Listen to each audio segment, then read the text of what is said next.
Time now for Michigan's #1 outdoor radio show, Mike Avery's Outdoor Magazine. Mike Avery has covered the outdoors in Michigan for more than 4 decades, and that tradition continues today. Outdoor Magazine is brought to you by Jay's Sporting Goods, the Eider Insurance Group, Angler Quest Pontoons and Polar Craft Boats, the Forward Corporation, Primal Outdoors, Security Credit Union, Offshore Tackle, Garber Chevrolet, Rapid River Knife Works, and by Michigan Brand Meats. Now, here's Mike Avery. Well, thank you, Ken Hunter, for that introduction, and welcome to another edition of the Outdoor Magazine radio show here on the Outdoor Magazine radio network on more than 30 radio stations across the great state of Michigan. And so glad to have you along with us as we kick off the month of December. Did the year just fly by for you? Because it certainly did for me. I mean, it was just the 4th of July, and now we're into the Christmas season coming up. It's also the late season in the outdoors. It's the late hunting season. It is the late open water fishing season. And if this weather continues, it could be the early ice fishing season as well. Although the forecast, as we look at it here midweek, ahead of time, a couple of days, it's calling for a little bit warmer weather this weekend. And I'm actually kind of glad to see that. This last week, I was out hunting, sitting in my blind. Now, I knew it was going to be cold, right? The wind chill was like 12 degrees. We had not been seeing any activity on our cameras. The only activity we had been seeing was nighttime activity. A lot of does into the food plots at night, a few small bucks. But I thought, with it being really cold and snowy, maybe that will push some of those does into those food plots just before dark. So I got all bundled up. I headed out to my blind, and I had a heater. I knew I had a heater waiting for me in the blind, so I knew I was going to be comfortable. So I had my Brenton 350 Legend. I'm all hunkered down in the blind. I got good visibility. It's snowing. It's a beautiful night. And about an hour into the hunt, my heater ran out of juice. I thought I had about half a canister, half of a cylinder. I thought, well, that should get me through the night. Well, it didn't. And it got kind of cold. But still, I thought, okay, it's going to be perfect, right? Just before dark, I see a deer running through the woods to the southwest of me. My first thought is, this is a doe being pushed by a buck. So I get the Brenton swiveled around that direction. I'm trying to see what's going on. A lot of movement, a lot of, something is obviously, I thought, being pushed. Runs off to the northwest. I thought, okay, well, that's all I'm going to see of this deer. About 10 seconds later, the deer comes back. I'm pretty sure it's a doe, so I'm looking for the buck behind her. Why is a doe going to be running around like this if she's not being pushed by a buck? The deer runs across the food plot in front of me. This is right at dark now. So I'm trying to get it in my scope. It's close enough. I'm having a hard time getting it in my scope. It's moving fast enough that I don't get a good look at it. And I thought, just for a fraction of a second, I saw a little bit of a rack on top of it. So then I thought, well, maybe it's a young buck. But why is it, had it been a young buck, I wouldn't have shot it. Had it been a doe, I would have shot it. But I didn't get a shot. So I'm still trying to put a doe in the freezer. You wouldn't think it would be this hard. I think I am being tested this season. I went into this year with 3 goals. I wanted to shoot a Michigan turkey, I wanted to shoot a bear, and I wanted to shoot a big Michigan doe. I got my turkey, I got my bear, and I still haven't shot my doe yet. But I'm not giving up. And if I'm reading the regulations correctly, I've still got a lot of time. If I'm reading the regulations correctly, the county that I'm in will allow me to continue to hunt with my Brenton 350 Legend right on through the muzzleloader season. And if I'm reading the regulations correctly, when the muzzleloader season ends, the late doe season begins and I can continue to use my Brenton 350 Legend. So in effect, it is a firearm deer season from November 15th right on through January 1st. If I can't take a doe during that time, I should just give it up and do something else. It won't be ice fishing, but I should do something else. So isn't that interesting? I mean, the DNR really wants us to shoot more deer, especially more does. And again, I'll go back to my conversation from last week, my thoughts from last week. If they truly want us to shoot more deer, does, then bring baiting back to the Lower Peninsula. I know the threat of CWD, the concern of CWD, but honestly, and I'm no biologist and I'm no expert, but I am an observer. I'm a participant. And the DNR powers that be have actually told me that, yeah, maybe the threat of chronic wasting disease isn't as big as they thought it was. It's still a concern, and I'm not saying it's not. But I don't know. So what else is going on? Wednesday night coming up. Wednesday night live at the Lumberjack Restaurant in West Branch. Somebody just posted as I'm doing this. Mike, you're not into ice fishing? No, I'm not. I am not into ice fishing at all. Wednesday night live at the Lumberjack Restaurant. Oh, boy, I don't know if we have any seats left, but if you want to go, it's worth a try. 989-343-0892. 989-343-0892. It doesn't cost you anything to be there, but we do need reservations, so we make sure we have room for you. 989-343-0892. Nick Grillo of Michigan Brand will be with us. Rich Krazan of Killer Food Plots will be with us. Matt Taggett of Rec Broadheads will be with us. I think maybe even Ted Harpham of Dart and Archery will be with us to talk about their new lineup of dart and bows. If he doesn't join us for that, he will be with us on next week's radio show. Pretty exciting what that Michigan-based company is doing. 989-343-0892,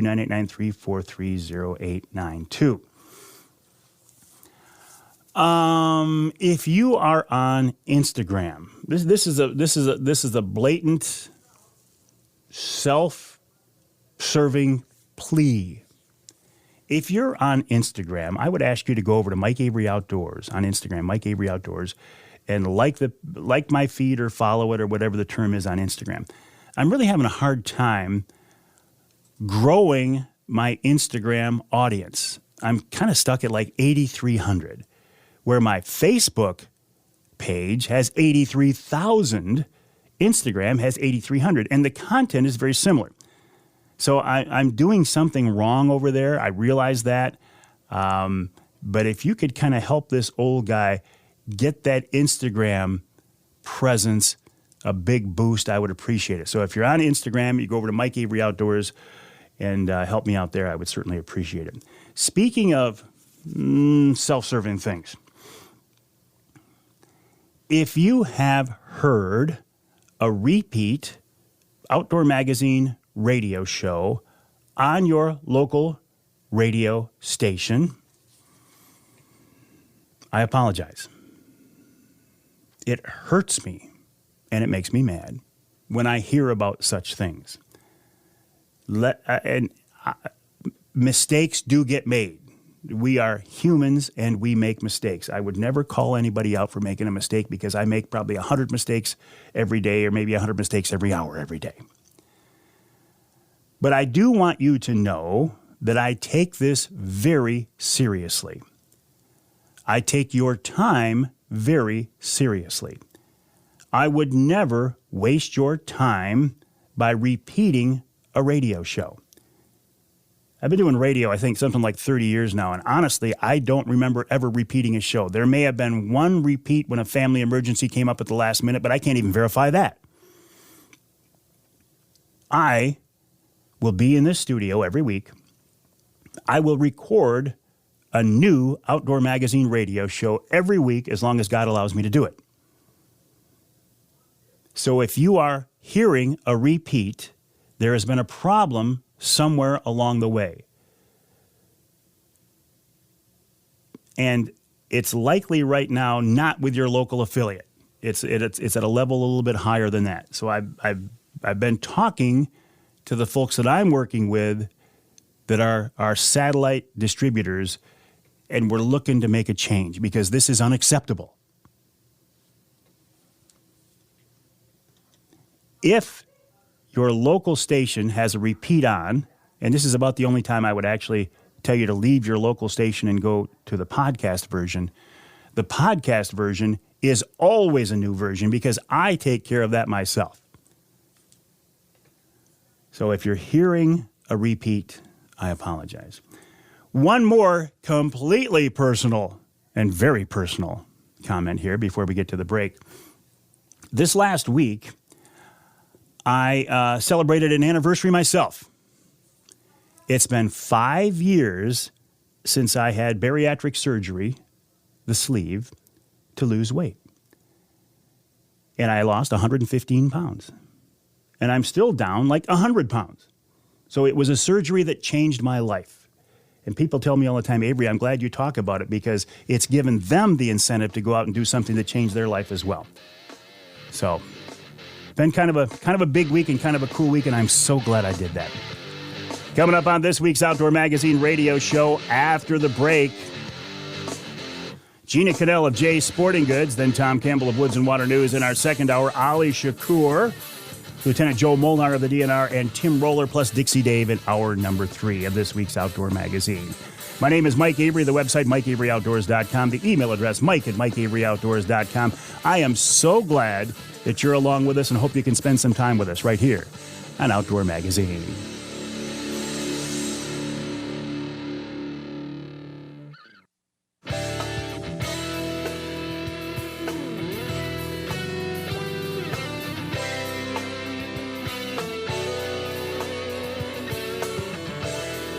You can hear the Outdoor Magazine show in Battle Creek on WBCK 95.3 FM. You can hear us in Port Huron on WPHM 1380 AM. And you can hear us north of the bridge in Newberry, WNBY 1450 AM. This segment of Outdoor Magazine is brought to you by, need I say more? Brought to you by, that's the sound of my Rapid River knife opening. The Rapid River knife that I just took out of my pocket. I carry one all the time. I think Rapid River is a great Michigan company. Handmade pieces of art designed to be used, made by craftsmen in Michigan's Upper Peninsula. I would strongly encourage you. You've still got time before Christmas. Stop by their showroom on US 2 just east of Rapid River, and you'll see what I mean. You can get a knife. You can have it engraved. Their knives are guaranteed for life. The website, rapidriverknifeworks.us, rapidriverknifeworks.us, if you can't make it to the showroom. And you can buy, if you can't make it all the way up there, if you go to Jay's, at least I know Jay's in Clare, Jay's Sporting Goods in Clare, they have a pretty good selection of Rapid River knives. We are going to give away a Rapid River knife at our Wednesday night live at the Lumberjack Restaurant next week. Rapid River, Jay's Sporting Goods, great partners of mine. I've been working with the folks at Jay's for a long time. In fact, I have known Jeania Canel, the manager of their gun department in the Clare store, forever, since we were both kids. And she's with us now on the Outdoor Magazine phone line. Jeania, welcome back. How are you? I am good. Thank you, Mike. How about yourself? Oh, I'm doing real good. Always a pleasure to talk with you. I enjoy our conversations. You're one of the good people out there, Jeania, and I appreciate it. Oh, thank you. I appreciate you as well. Let's talk about things right now as far as guns. As people are hearing this show, we are into the muzzleloader season. I was thinking that old-fashioned muzzleloaders were just about dead, but you told me, no, you're seeing a bump in interest again. Yeah. Excuse me. And I don't know what it is, but I'm glad to see it. I'm a muzzleloader fan myself, so it kind of makes me happy to see it. But yeah, yesterday I sold one, and just kind of steady, maybe 1 or 2 a week are going out the door. So I don't know if it's the nostalgia and people are getting back into it, or, I really don't know. But like I said, I'm happy to see it. We cut way back on our inventory because, when the straight well cartridges took over, it kind of became a dying thing, but it's good to see it. So are they buying the old-fashioned muzzleloaders, or are they buying the new inline style? Inline. Inline, okay. Yeah, there's not a lot of, I was thinking about that this morning. There's not a lot of the old side locks around anymore unless you buy a kit and make them. We don't carry them anyway if they are out there because of it, dropping off. But the inline is what's going. Well, you mentioned the straight wall cartridges, the 350 Legend, the 450 Bushmaster. That's got to be, at least for deer season, it's got to be the hottest thing out there, the hottest calibers out there, isn't it? They are, yes, because of the fact that you can use them in so many different seasons with the extended doe in that. And then, they've added the 400 and the 360 buckhammer. So we have two more. Well, let's talk about that. I guess I was aware that the 400 was out there. I don't even think I knew about the 360 buckhammer. Tell me more. Mm-hmm. So that's pretty much on the line of a 30-30 that they've blown out into a straight wall cartridge. So, again, it fits right in there between the 350 and the 400 Legend. 180 grain, 200 grain bullet is what they're offering, and probably pretty accurate at 200 yards. So the 400 is also called Legend. Yes. Yep. That's 250 grain bullet right now is what we're seeing, and that's 150 yards. Do you have those in stock now? Are you selling both of those now?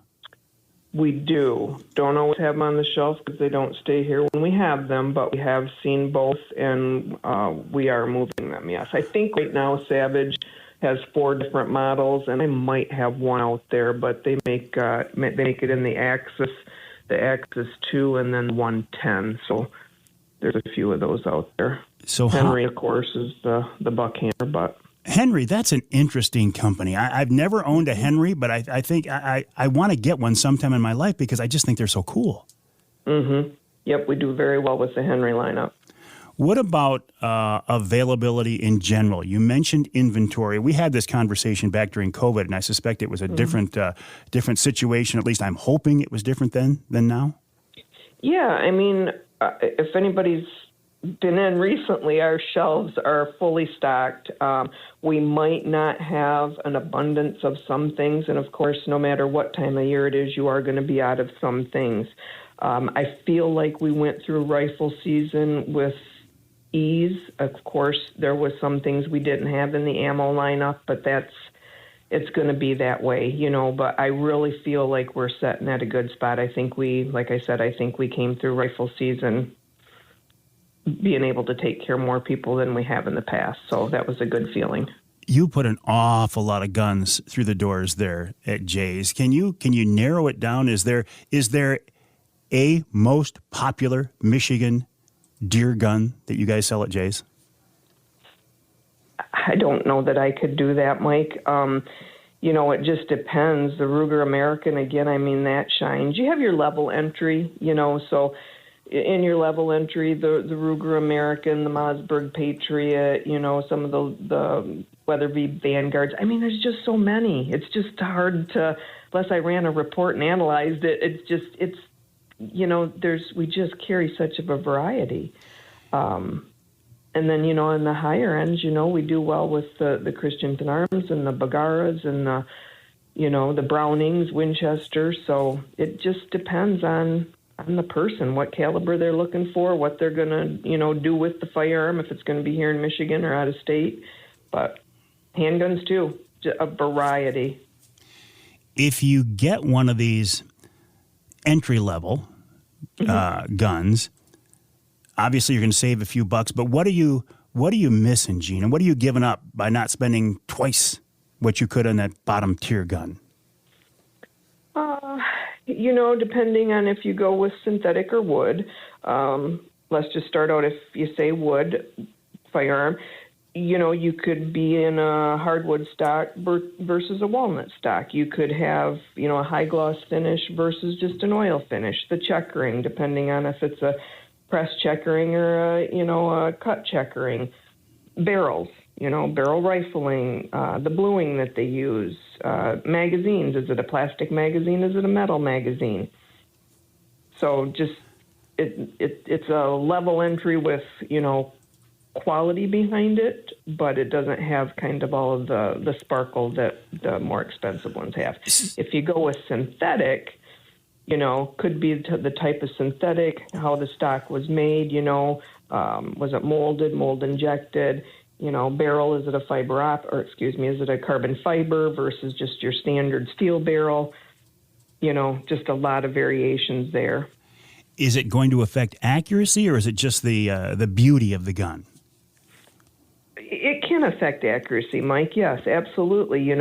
The carbon fiber, you go to that. They say that doesn't heat up like regular guns do. So on the barrel side of it, so it's accurate longer or whatever, But I don't shoot that many times at once to really know, the logic behind that. But it takes weight off of a firearm. If you're going to be carrying a gun for a long period of time, it'll shed some weight off of it. So a lot of variables.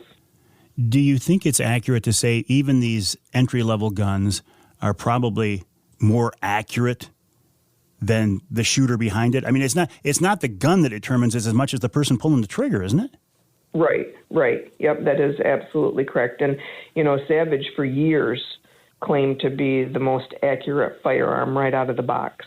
That was their claim to fame, if you will. And we found it to be true. The Ruger Americans right out of the box, for several of us, we have them, and very accurate rifles. And they're a level entry firearm, So yeah, you can do things. You can add a scope to it. Rings and bases, depending on what quality you get there. Are you going with the aluminum or the steel? So again, there's variables that you can do to make a more accurate rifle if it's not doing what you want it to do.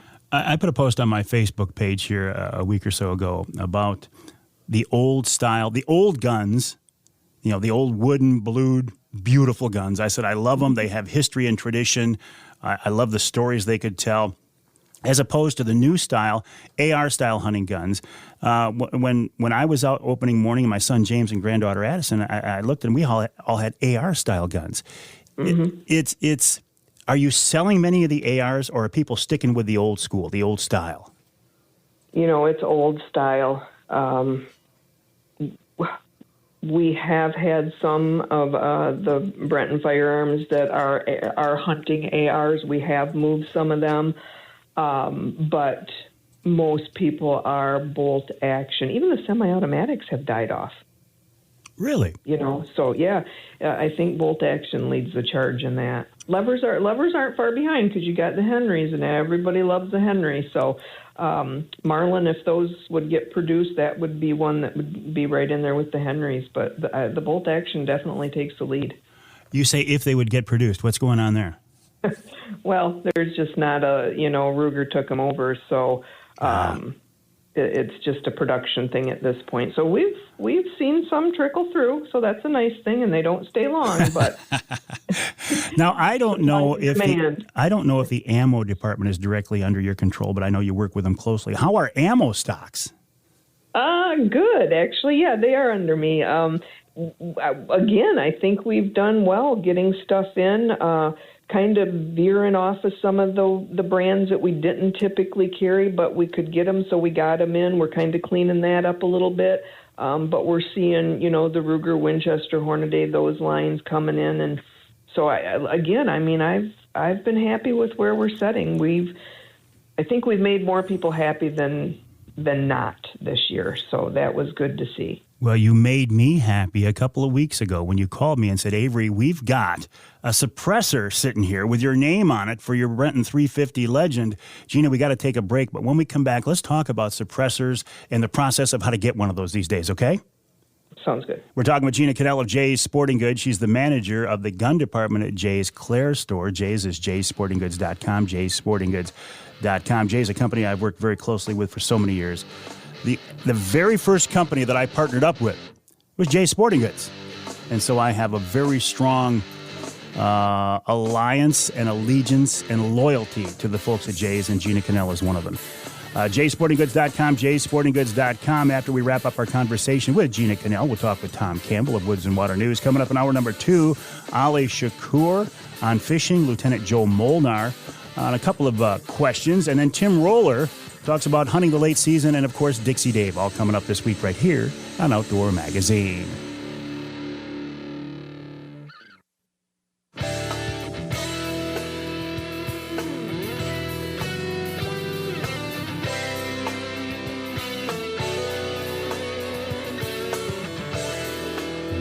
We're the Outdoor Magazine show in Carroll on two stations, WKYO 1360 AM and WIDL 92.1 FM. You can hear us in Lansing on WILS 1320 AM.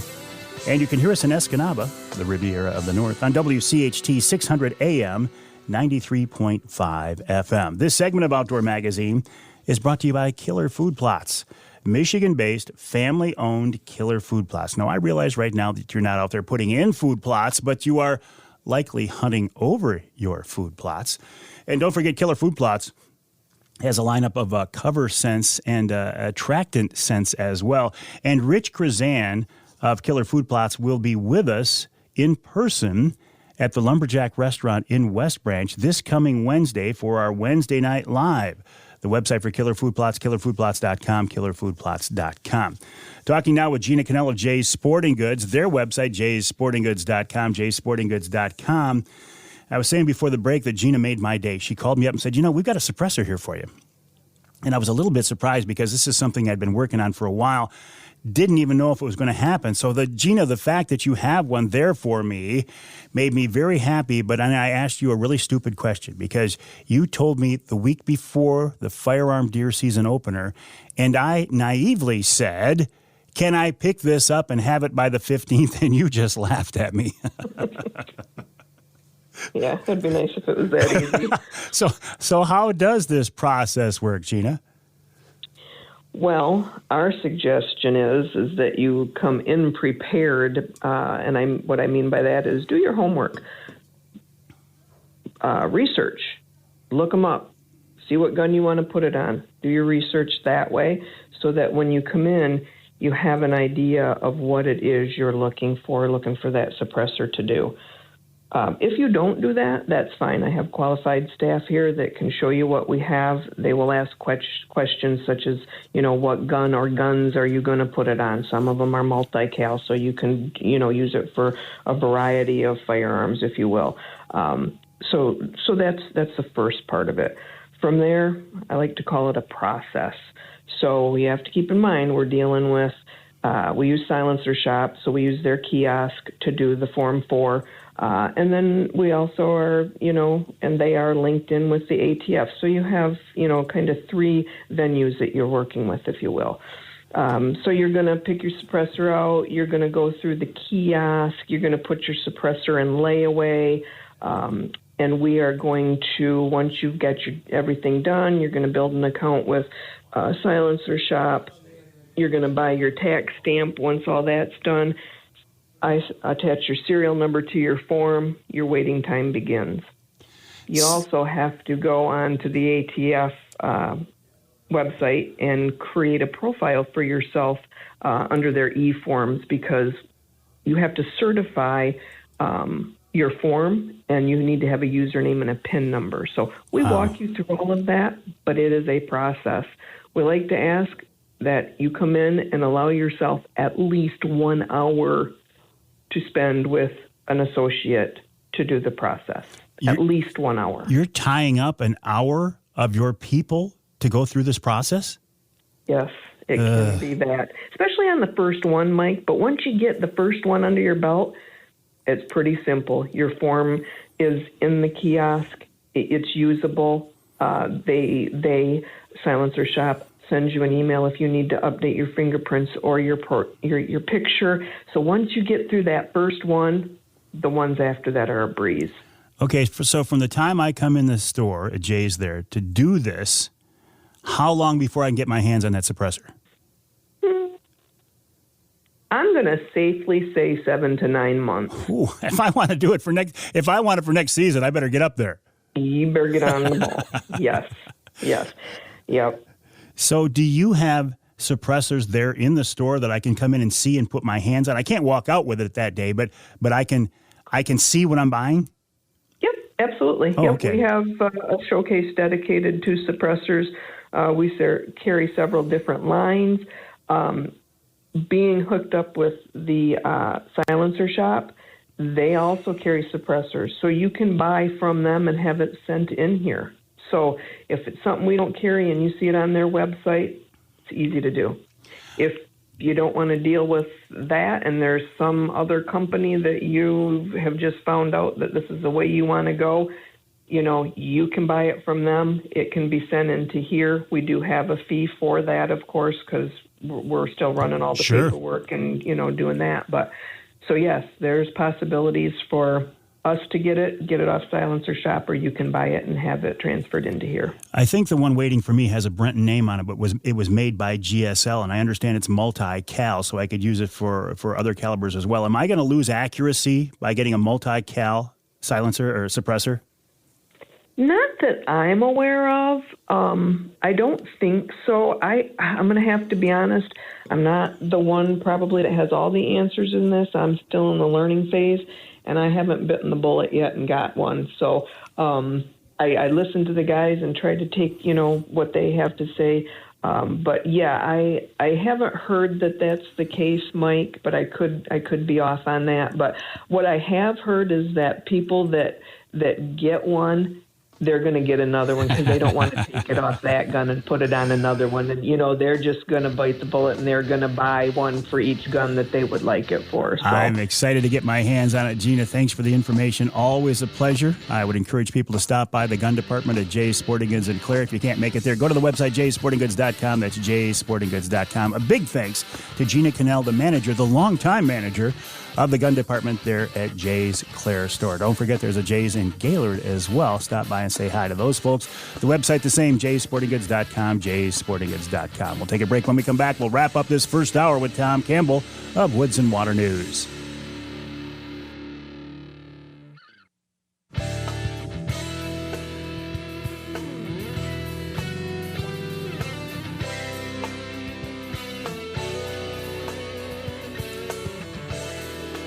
You can hear the Outdoor Magazine show in Alpena on WZTK. That's 105.7 FM. You can hear us in Manistee, WMLQ 97.7 FM. And you can hear us north of the bridge in Marquette, WDMJ 1320 AM. This segment of Outdoor Magazine brought to you by Versa Skins. Just change your skin for the season you're in. Why buy a bunch of sets of hunting clothes when you can buy one good quality, warm, weather-resistant, rain-resistant, wind-resistant suit and snap on and zip on an outer shell of a different camo pattern in less than a minute?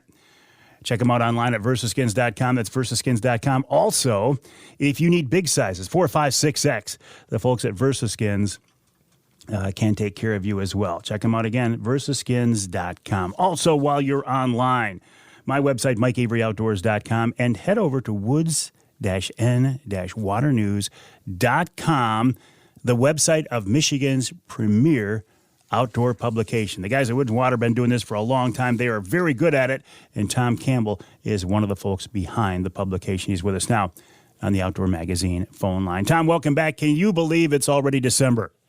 It's incredible, Mike. Man.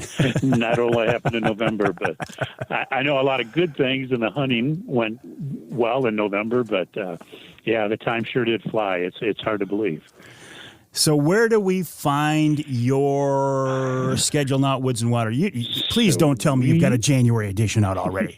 Mike, honestly, between you and I am working on the cover of some of the big bucks that we've got in already. But our December issue is still on the newsstand for about 10 more days at least. So you want to pick that copy up because there's some big Hillsdale County brood in that one as well, and there's some good big stories in there and some good fishing in the December issue. We don't want to, but yeah, the influx of big bucks has just been fantastic again this year, and it's interesting. It's always exciting, and it covers a spectrum. It is so great that you've got some guys that have been hunting in this spot for 35 years, and they finally got the big one. Or it's the 15-year-old that hunted for the first time and got the big one. So you get that whole spectrum, and it's fascinating, and it's great to be in the business at this time of year. And you're so well established and so well known. You've been doing this for so long that you don't have to, I wouldn't think, go out and solicit these pictures. People are sending them to you, and you get a real good feel for what's going on. Exactly right. We do, Mike. And plus, we've got those great outdoor writers out there that are connected.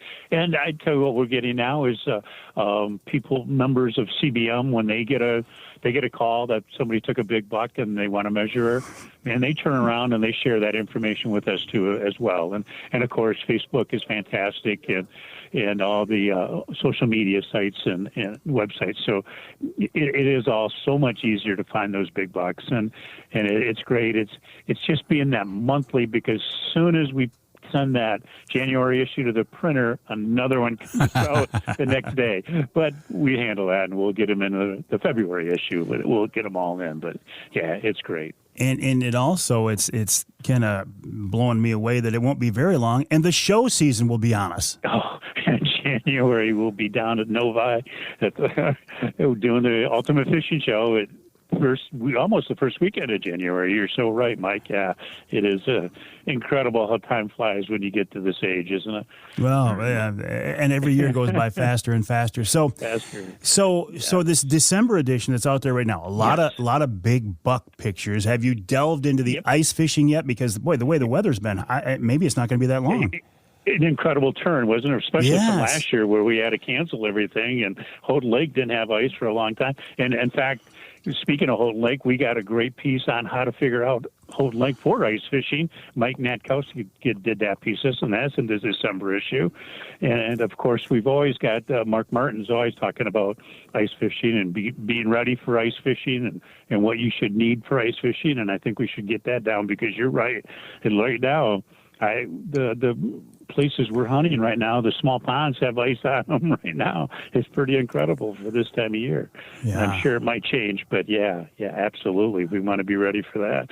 Plus, in addition, one really unique thing about the December issue is everybody talks about the Detroit River in April, and everybody knows about the April fishing, walleye fishing on the Detroit River. Well, Mark Romanek did a piece about, wow, November fishing can almost be as good, if not better, because there's less fishermen on the Detroit River, and you should look to take advantage of that. And he did a great piece for us on that issue, too. I know. That whole thing kind of took me by surprise. Like you say, you're used to hearing about it in the springtime.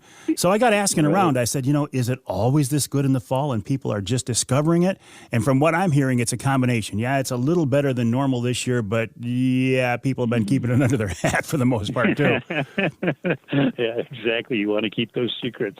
Yeah, absolutely. And then Woods-n-Waternews comes out with a big article and blows it all up. That's right.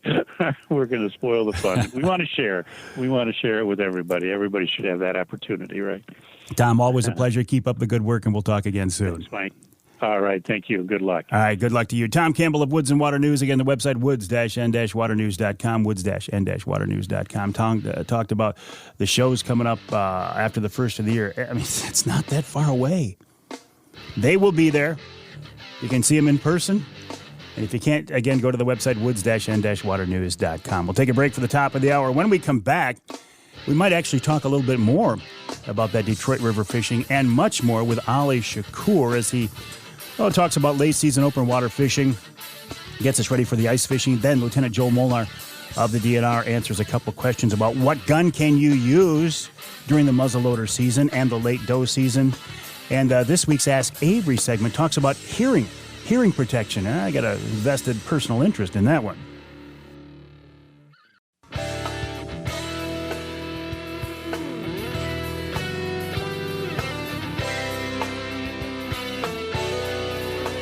Time now for Michigan's #1 outdoor radio show, Mike Avery's Outdoor Magazine. Mike Avery has covered the outdoors in Michigan for more than 4 decades, and that tradition continues today. Outdoor Magazine is brought to you by Jay's Sporting Goods, the Eider Insurance Group, Angler Quest Pontoons and Polar Craft Boats, the Forward Corporation, Primal Outdoors, Security Credit Union, Offshore Tackle, Garber Chevrolet, Rapid River Knife Works, and by Michigan Brand Meats. Now, here's Mike Avery. Well, thank you, Ken Hunter, for that introduction, and welcome to hour number 2 of this week's Outdoor Magazine radio show. Here on the Outdoor Magazine radio network on more than 30 radio stations across the great state of Michigan. So glad to have you along with us as we kick off this month of December. Can you believe it? How did it get to be December already? Man.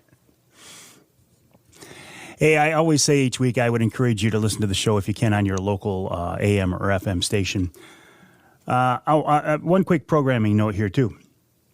There have been some technical glitches the last couple of weeks from what I hear, that some of our stations are being fed the wrong show.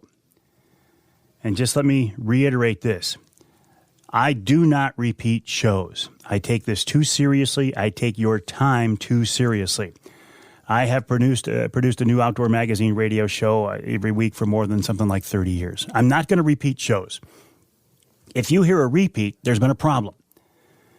And that's about the only time I would encourage you to leave your local broadcast station to seek out the podcast, because the podcast is always the correct version of the show.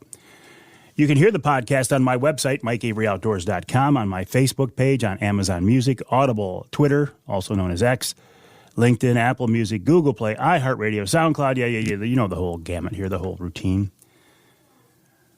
Also encourage you to check out my monthly podcast for offshore tackle, Angler Quest Boats, Primal Outdoors. I am working on a couple of more podcasts, too. One of them I think you'll find especially exciting, especially interesting, but it's a little too early to talk about that one just yet.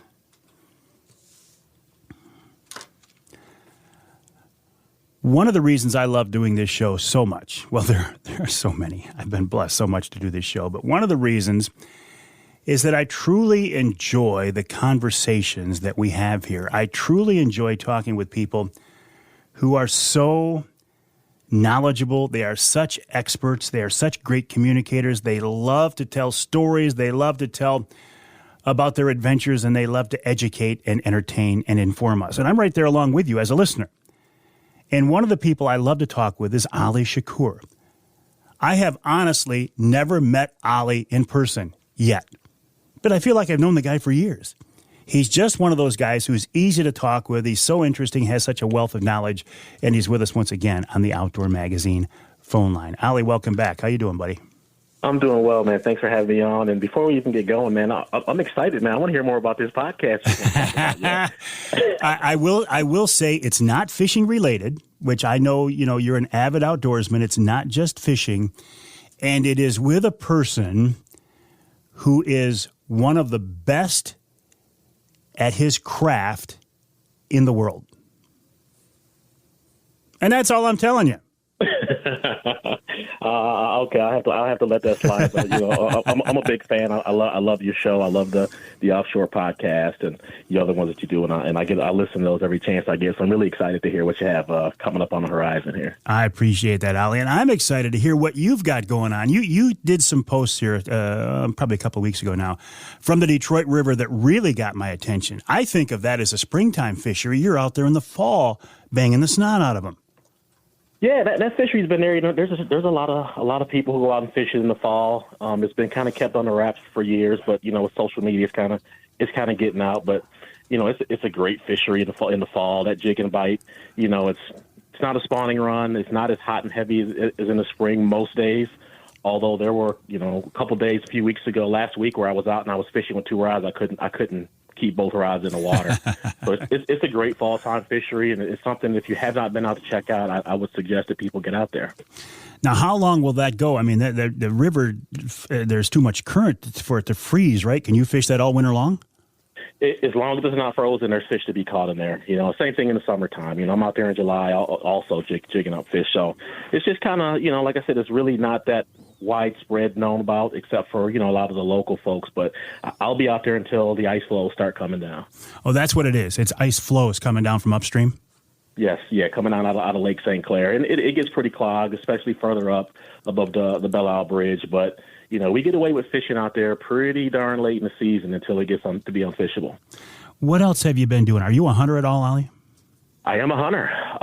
Small game, deer. I do it all. Like the saying goes, I am a Michigan man, so I take advantage of every season that we're allowed to partake in. So what are you most excited about right now? Is this open water fishing, or are you looking forward to ice fishing?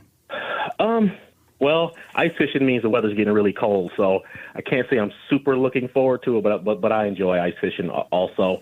I really get a kick out of this late season fishing. A lot of the fish are starting to put on weight again, heading in the wintertime and everything, but you can't bite in early season, bluegill bite, shallow water. So I'm kind of, living the best of both worlds this time of year usually. Well, that's what I was going to ask you, and I appreciate you leading me into this. I oftentimes, and this is my personal bias, I think of big water because I'm a Saginaw Bay guy and a big river guy. And I know the fishing, Lake St. Clair, Lake Erie, Saginaw Bay, and in the rivers in the fall can be outstanding. But what about these inland lakes that I often overlook? The inland lakes are fantastic. And talking about that, even the big water that you mentioned, still you're getting some early ice action in the back bays and the canals and things like that usually will ice over about the same time as some of the inland lakes. But the inland lake fishing, state of Michigan, I grew up in Jackson, fantastic fishing. I love it. Like you said, it's hard to get away from the big water, but it's outstanding fishing. The inland lakes are great. Your background, I find fish fascinating. Michigan man, I love that. You grew up hunting and fishing, and you found a way to kind of work that passion into what you do for a career and what you do as your passion, right? I mean, you got your hands in a lot of things these days. I do. So I'm doing the fishing thing and, hunting and fishing for fun. Starting to step up the communications aspect.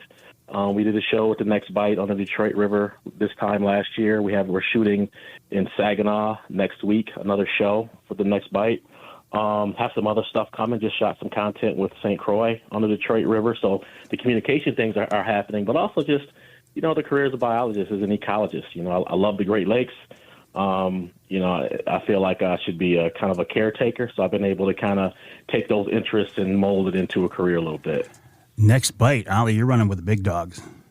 Yeah, it's fun, and geez, I learned so much. People always ask me these questions. They say, "Oh man, you know so much," but the more I see and the more I learn, the more I realize that I don't know everything. I need to learn more. So I'm always trying to be around people who have more experience than me and who've seen more things than me. And being with those guys, there's some other fishermen, lots of local fishermen also. I just try to take those opportunities to learn as much as I can and interact with those people. All right, I'm gonna ask you a question that's unfair to hit you with right here on the air. I should have asked you this off air, but Cavias, Parsons, these guys are getting up there. I mean, they're my age. They're not going to do this forever. Are you looking to work your way into like co-hosting or something more with that show? No, never. Those guys are next level, both in fishing and communication aspects, and also just great people. They're outstanding individuals. I'm looking to kind of create my own niche, which I've tried to do with the communication aspect, right? Communicating the science and the fishing and linking the two together. So I'm just trying to kind of make my own way, at my own pace. Eventually, I'd like to get there, but I feel like I have a ways to go yet. So where do we find this content you're talking about? Is it Facebook and Instagram or YouTube, or where do we find you, Ali? Well, the Next Bite show, of course, aired on the Discovery Channel. It's also on their YouTube page with the Next Bite. The St. Croix content is going to be on my social media and also on St. Croix's website and their social media. And then the stuff that I'm filming on my own, that's going to be on my Ali Shakoor fishing page on Facebook, and I'll be putting some short snippets on Instagram. Also, I have a YouTube page that's going to be going up soon. So we've been doing a little bit of filming and playing with video equipment and everything, just kind of trying to we're going to be putting out little snippets and then increasing size into some short fishing / educational type shows. Well, you talk about your background as a biologist. That's what I find very fascinating. And I ask you this every time we're on here, but I just believe that your ability to look at a body of water from a scientific perspective has got to give you a little bit of a unique look inside that a guy like me just doesn't see. It does a little bit, but there's also the experience factor. Once you've been out enough time and you've seen enough things, a lot of people may not have the technical definitions of what's going on, but they still have a great understanding of what's happening ecologically in that system and where things are and where things should be and why, what's happening is happening. I just kind of take it to the next level where maybe have a little bit better understanding of the scientific or ecological processes that are going on. And it's really eye-opening. It's really cool to see. But it's also taught me that there's a lot of repeat.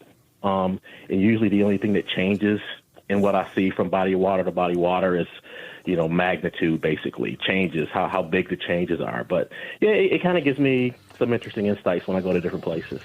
Hang tight, Ali. We got to take a break. We're talking with Ali Shakoor. You can follow him line Ali Shakoor Fishing. Ali Shakoor, A-L-I, Shakoor, S-H-A-K-O-O-R. Ali Shakoor Fishing on Facebook, Instagram, and look for YouTube coming up as well. We got to take a break. When we come back, I want to talk with, Ali mentioned the word caretaker. In fact, I made a note that stood out. So we'll ask him about that. More early season ice tips and other topics as well after the break right here on Outdoor Magazine.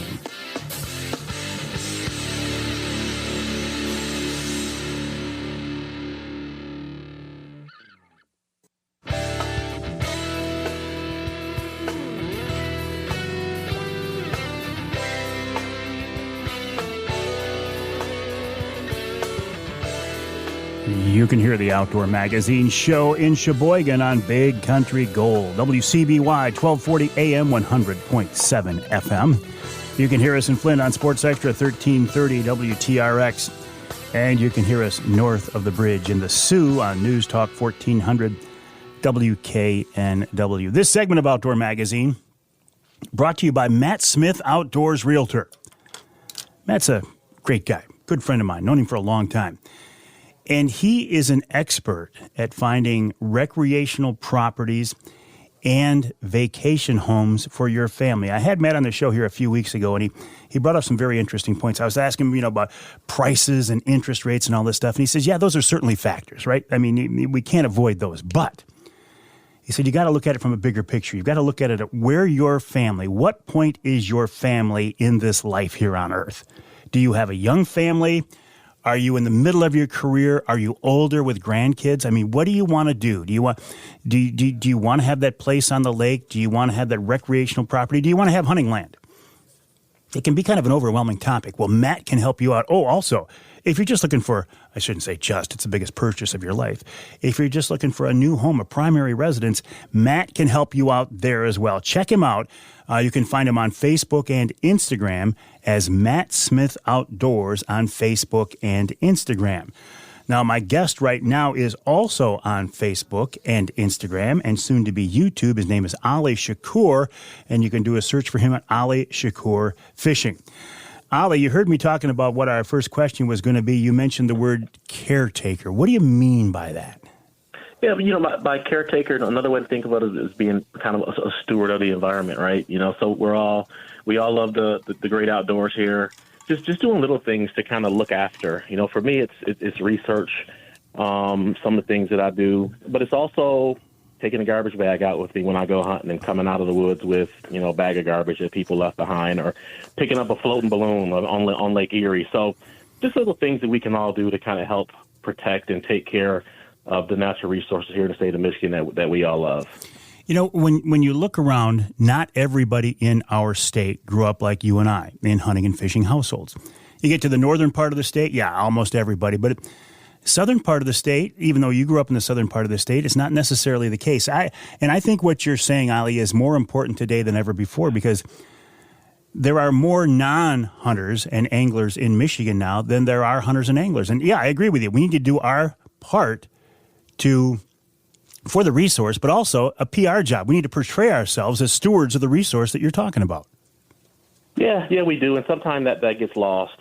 People don't realize that lots of the improvements to the ecosystem and to the fisheries, and, even people who like to go bird watching are a result of efforts of sportsmen and sports groups, who've done things and raised money to improve the natural resources here in the state of Michigan. So, sometimes with a lot of the anti-hunting, anti-fishing stuff you see, we take a PR hit, but most people do a great job of representing themselves well, and it's not portraying something that you're not. Right. It's just portraying that, hey, we do a lot here in the state of Michigan, and this is our heritage also as much as what you do is part of your heritage. So, yeah, I agree with you wholeheartedly there. Before we talk about getting back on the water, let's talk about work in the lab. Are you working on any research right now that we might find interesting?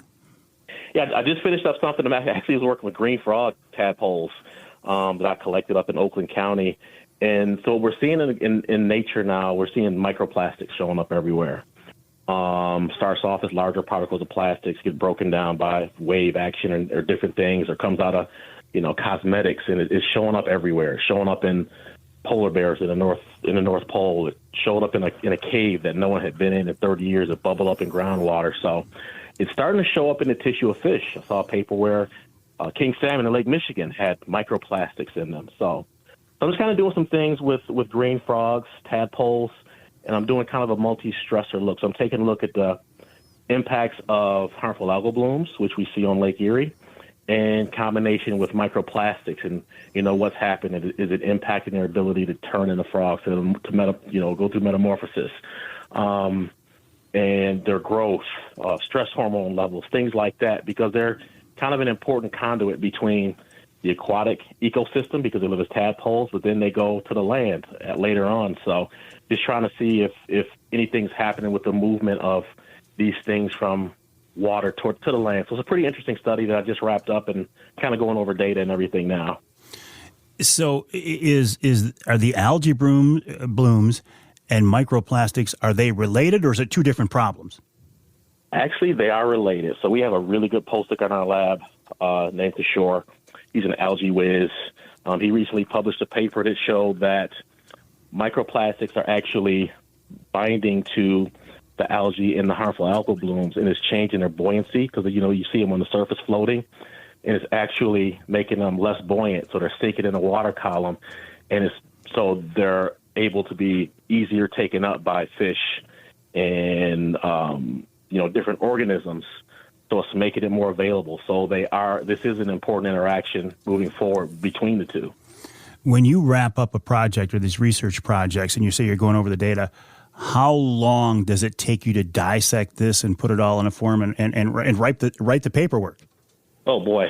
For instance, with the tadpole, I had 108 tadpoles, and this was really tedious. Each in their own jar. I had to do water changes every other day, complete water changes and refeed. It ran for about 3 weeks. It was like 10 to 12 hours per day, every day for 3 weeks straight, every single day.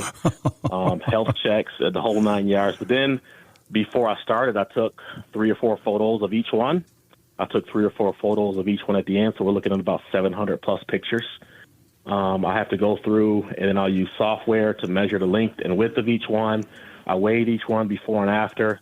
Just that part, we're looking at hours and hours, weeks, months of just photo analysis before we even start to do any kind of statistical analysis and writing up. So we're looking at, 3, 4, 5 months probably, at least, before I actually get to probably, writing. I'll post it together for a conference, but it's a pretty tedious process. It would seem like it doesn't leave much time for hunting and fishing. I'm going to get in my hunting and fishing. You best believe that. I'm going to carve some time out for that. So let's talk about early ice fishing. What advice do you have for folks? I mean, are we going to find fish early ice the same places they were during late open water? Or are they going to move? Yeah, that's the probably the main thing that I do. I'm looking for fish in the exact same areas that they were late season. This isn't the best thing to do. Please don't, do as I say, not as I do. There have been days where I've been in the boat basically, and a couple of days later, I've been walking on that same spot in the ice. We have a really hard freeze. So I do not recommend doing that. I was young and dumb. But I would be out there in the exact same spot that I'd just been out in my boat, catching those same fish. So they will hang until conditions change. Weeds start to die back and everything. They'll start to drop back into their deeper water. But I'm typically looking shallow in the same places I looked in late fall. I've had a similar discussion with our mutual friend Lance Valentine, talking about as the water cools and whether fish actually become more lethargic, or in some ways do they become more aggressive, at least from a trolling perspective. What are your thoughts on that? Geez, it's kind of changed. Or maybe the way I fishing has changed. In the past, let's take Lake Erie or Saginaw Bay, for instance, it was super slow. It was trolling at 0.8, 0.9 to catch fish, pulling reef runners or deep thunder sticks or something. Over the past 10 years or so, I've noticed that I'm catching a lot of fish faster.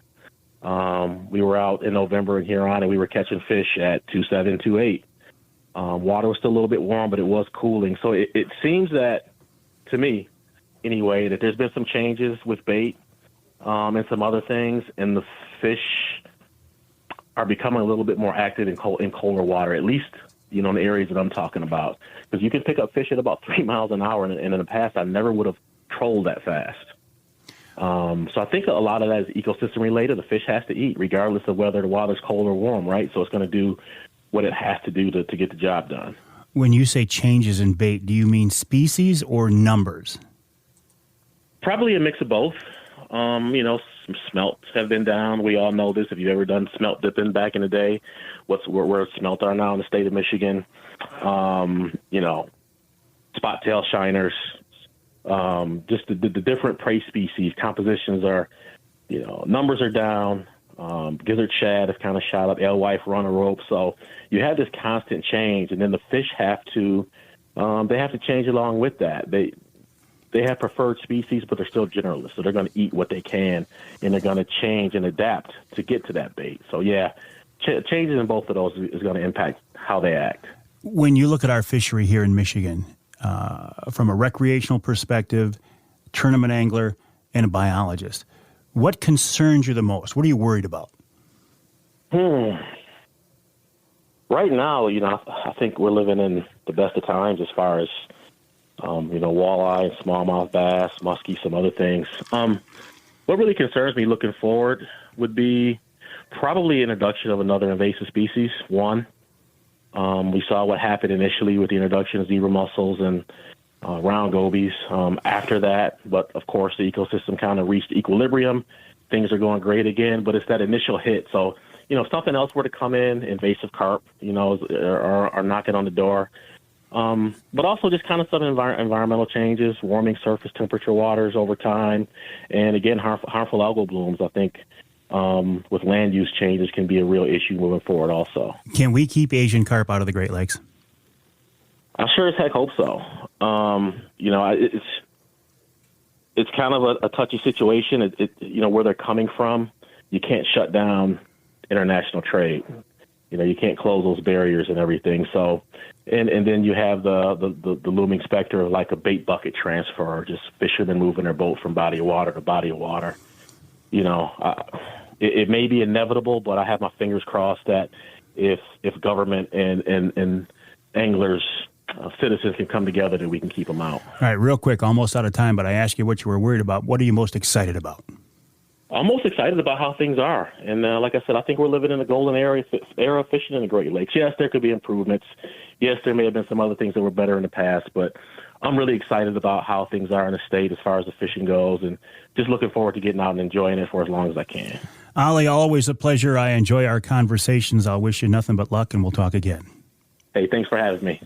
Ali Shakoor, a biologist, tournament angler, dad, all-around good guy. You can find him online, Ali Shakoor Fishing on Facebook and Instagram. Look for that YouTube channel coming up, too, Ali Shakoor Fishing. We'll take a break here in the Outdoor Magazine Show. When we come back, going to check in with Lieutenant Joe Molnar of the DNR. I want to talk with him about what guns can you use during the muzzleloading season and also the late doe season. If I read it right, I can continue to hunt with my Brenton 350 Legend right on through the first of the year. More after the break right here on Outdoor Magazine.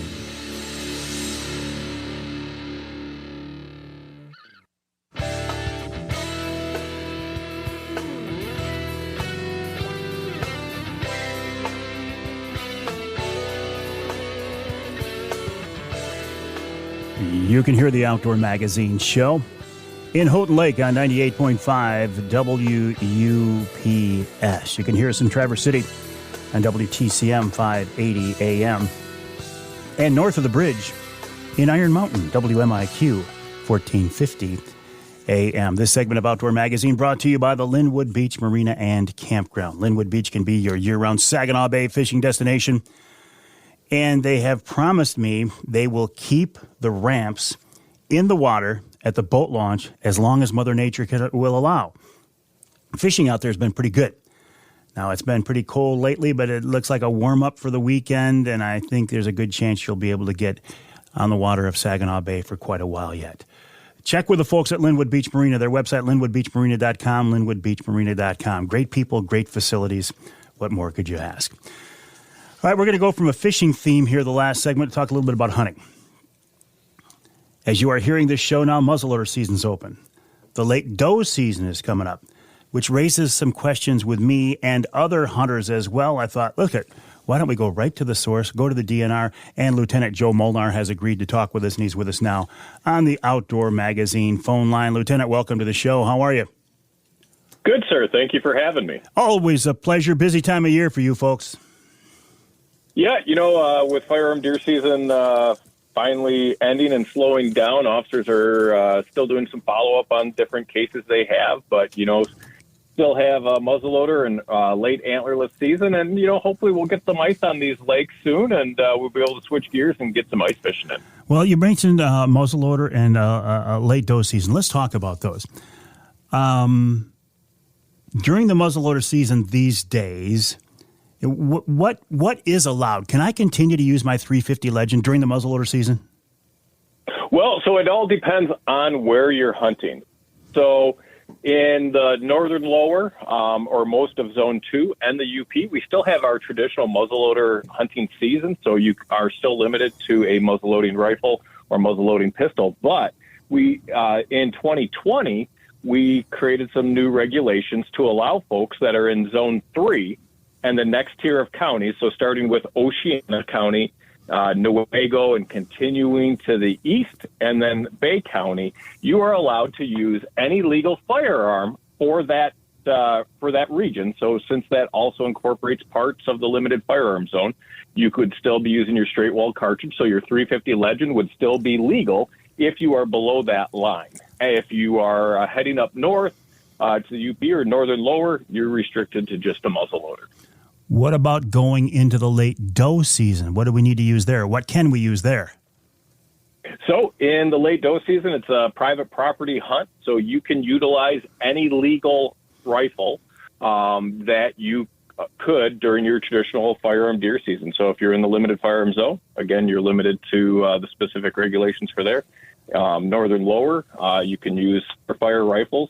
But again, if you still want to use your muzzleloader in either of those areas, you can still use that. If you want to use archery equipment, again, archery season's open, so you're good to go with that as well.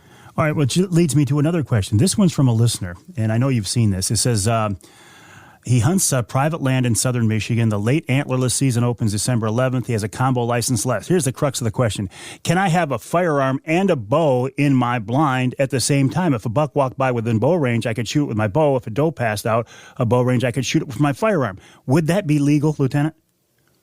That is legal. So actually on page 49 of our guide, it talks about that question exactly. It says, can I carry a firearm during archery deer season? And so normally the answer is no, you cannot. If I'm out there October 1st and no other type of hunting season's open, again, it would be legal for me to have a shotgun or rifle in the blind, but we do have the exception that it does not apply to an individual who's properly licensed to hunt deer with a firearm and is an area open to that firearm deer season. So late antlerless season, I'm in my blind. I could have my bow and arrow, my crossbow, along with my, I hunt with a 308 because I'm above the limited firearm zone. So I could have crossbow and rifle in there. I would have to wear orange since I am hunting with that firearm. But again, just like you said, if I got a nice buck come through, I could choose to harvest that. But if I've got something out at 100 yards and I want to take a doe, I would be good to go. So if you're out there during the late bow season, just bow hunting, do I still need to wear orange? If you are hunting under, the archery season, you do not have to wear orange. Again, the requirements for hunters, orange only apply to firearm deer hunters. And then again, small game, all the other ones. But if you are strictly archery hunting, you don't. Now, is it a great idea to have some orange? Because there are other folks out there with rifles. Yeah, it's a great idea. Lieutenant, do you get sick of such questions? You know what? I got in this job because I love talking hunting and fishing with people. And the better informed I can make people before they get out there hunting or fishing, I never get sick of them. I would rather have someone who is knowledgeable and educated on the laws and the requirements, so that way they don't have an interaction with an officer that results in a citation for them. So it's better to ask the question before you go out than to say, I think I know it, and end up with a violation. Lieutenant, I appreciate that attitude and appreciate your time today. Have a good rest of the season, and hopefully we'll talk again. Sounds great. You have a wonderful day. You as well. Lieutenant Joel Molnar of the DNR, michigan.gov/DNR, michigan.gov/DNR. Coming up after the break, the Ask Avery segment, even though I feel like we just did 3 Ask Avery/Ask Joe Molnar questions. We're going to talk about hearing protection and some advice from Dr. Mike Stewart. Hearing protection is a topic that I am very much interested in these days because I've had some problems. So we'll talk about that and more. And then coming up in hour number 3, hunting the late season with Tim Roller. And of course, we'll wrap it all up with wild game chef extraordinaire Dixie Dave Miner here on Outdoor Magazine.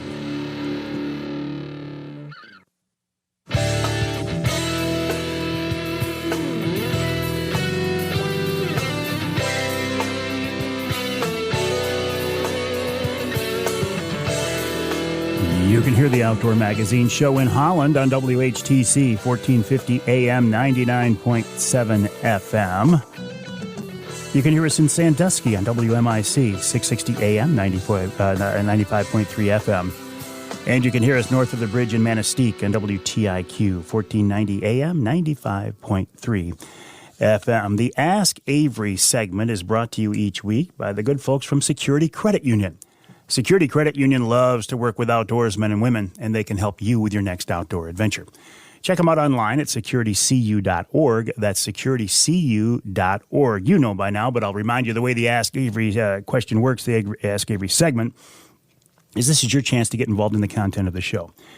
You can pose a question to me that you would like me to answer directly, or you can ask me a question that you would like me to forward on to somebody else. The best way to get these questions to me is to send me an email to Mike at MikeAveryOutdoors.com. That's Mike at MikeAveryOutdoors.com.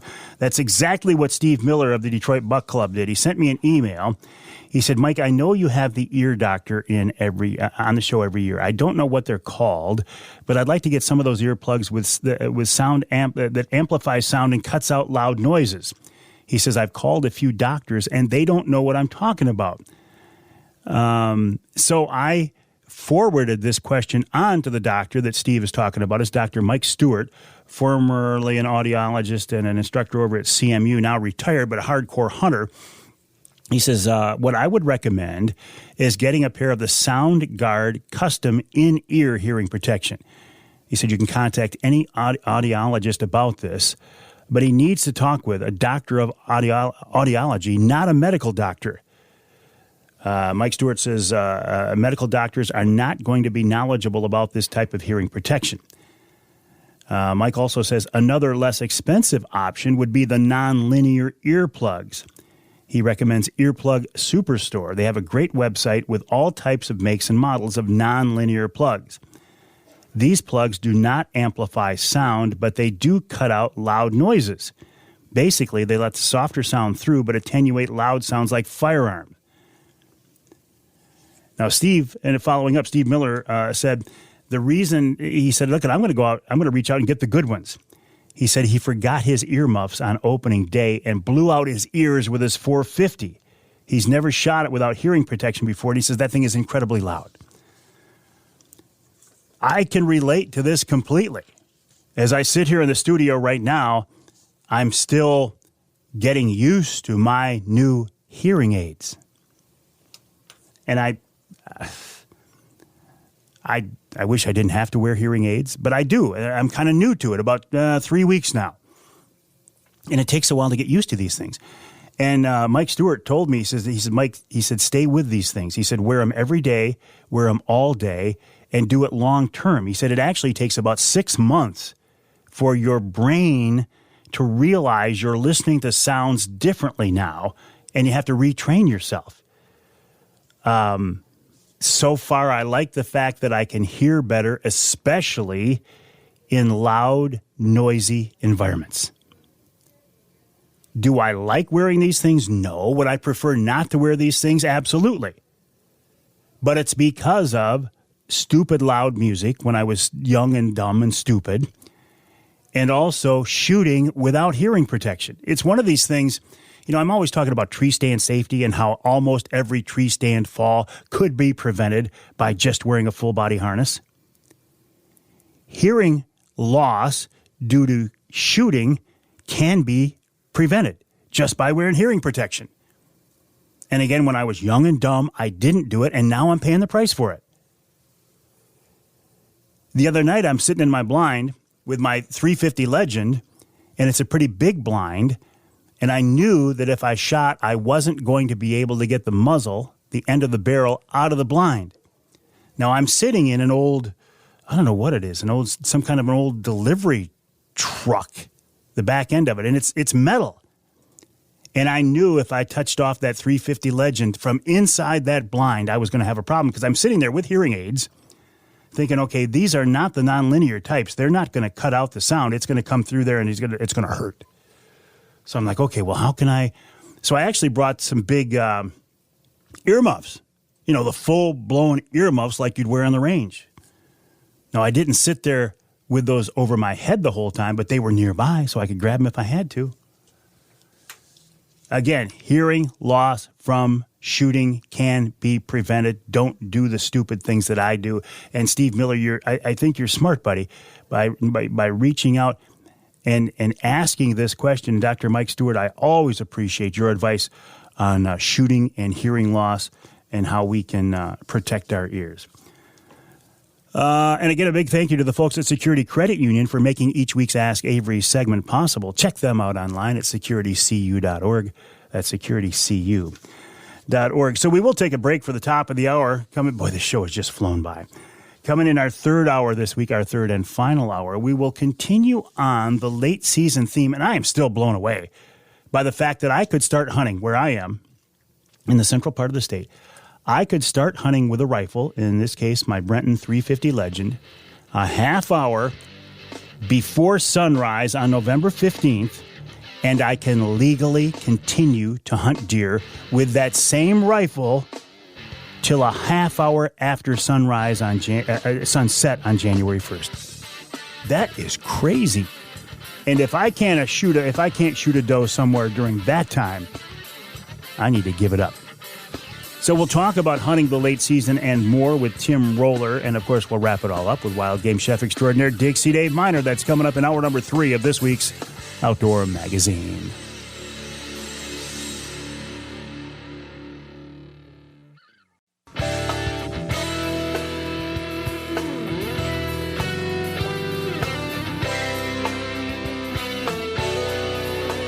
Time now for Michigan's #1 outdoor radio show, Mike Avery's Outdoor Magazine. Mike Avery has covered the outdoors in Michigan for more than 4 decades, and that tradition continues today. Outdoor Magazine is brought to you by Jay's Sporting Goods, the Eider Insurance Group, Angler Quest Pontoons and Polar Craft Boats, the Forward Corporation, Primal Outdoors, Security Credit Union, Offshore Tackle, Garber Chevrolet, Rapid River Knife Works, and by Michigan Brand Meats. Now, here's Mike Avery. Indeed, this is the big guy, Mike Avery. Thank you, Ken Hunter, for that introduction, and welcome to hour number 3 of this week's Outdoor Magazine radio show here on the Outdoor Magazine radio network on more than 30 radio stations across the great state of Michigan. If you can't listen to the show on your local radio station, you can always get the podcast version of the show. You can find that just about anywhere.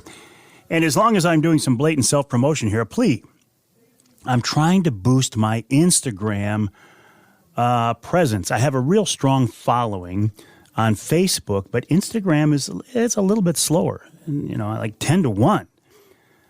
So do me a favor, will you? If you are on Instagram, next time you're there, would you go over to Mike Avery Outdoors and like my page, follow my page, whatever the correct terminology is. I'd like to see if I can get those numbers up just a little bit. And so if you can help me out with that, I would certainly appreciate it. I am, I'll be honest here. During the break at the top of the hour, I logged into my cellular trail cameras to see if we're getting any activity in the food plots during the daylight. And the answer is pretty much no. Everything's at night now. And I'm thinking, man, I've got, as I said earlier, because of where I am in the state, I can continue to hunt with my 350 Legend if I want, right on through the muzzleloader season and into the late doe season. So in effect, I have a rifle season, a legal rifle season from November 15th to January 1st. That's a lot of time. But the deer where we are, they're just not moving during the daylight anymore, right? They've been pressured. They know it's been hunting season. I don't know what to do. So I'm reaching out to my friends who are experts, who know what to do, who know what they're doing. Tim Roller is a guy who is an expert in the outdoor world, both hunting and fishing. And he has agreed to give us a few minutes here on this third hour of this week's Outdoor Magazine radio show. And I said, yes, absolutely, let's do it. And Tim's with us now. And Tim, I do appreciate it. Oh, it's my pleasure, Mike. It's good to talk to you. Always a pleasure. Hey, listen, let's go back a few weeks here. Early November, you sent me a picture, and I posted it, of a beautiful northern Michigan archery buck. Tell me the story of that deer. Yeah, that was a fun night there. So that's a deer that that's on a piece of property that I own. I bought that piece 5 years ago, and that deer's been on there ever since we bought it. And I've had pictures of it. He had some distinguishing characteristics, and I think he just peaked out on what he was going to do rack-wise. He was pretty much the same this year as he was last year.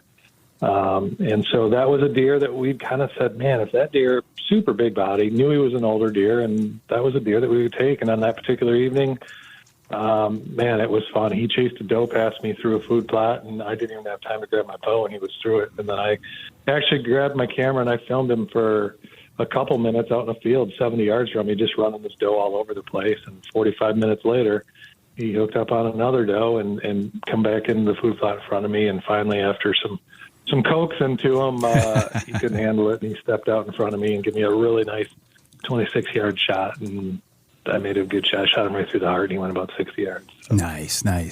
So what did you age him at? He was 5.5. He was 5.5. That's what I figured he was, because we had the history, but then also once we got his jawbone and got looking at his teeth and stuff. So yeah, we put him on the scale. He was 220 pounds. Wow. So he was just a really good husky deer. And I don't think he was ever going to do anything more rack-wise than what he did, but super fun. We had a lot of fun years of, watching him and had numerous times where we could have shot him before that.